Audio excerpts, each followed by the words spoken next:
నమస్తే, నా ప్రభాత కమలంకు స్వాగతం.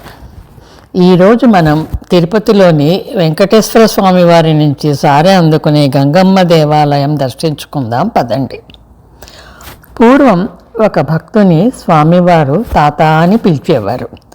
స్వామివారి కైంకర్యం కోసం ఆ భక్తునికి కైంకర్యార్థం లభించిన చెరువుకు తాతయ్య గుంట అని పేరు వచ్చింది. అక్కడ వెలిసిన గంగమ్మకు తాతయ్య గుంట గంగమ్మ అని పేరు.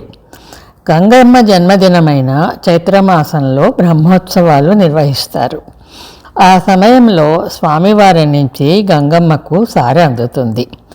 ఇది చాలా వైభవంగా జరుగుతుంది.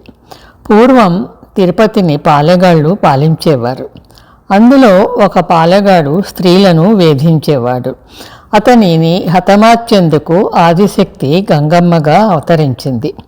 అది చైత్రమాసం కావటంతో ఆ రోజే గంగమ్మ అవతరించిన రోజని చైత్రమాసంలోని చివరి వారంలో గంగమ్మ జాతరను వైభవంగా నిర్వహిస్తారు. శక్తి స్వరూపిణిగా, గ్రామదేవతగా, స్వయాన శ్రీ వెంకటేశ్వర స్వామి చెల్లెలుగా అందరి నుంచి పూజలు అందుకునే ఆరాధ్య దైవం గంగమ్మ.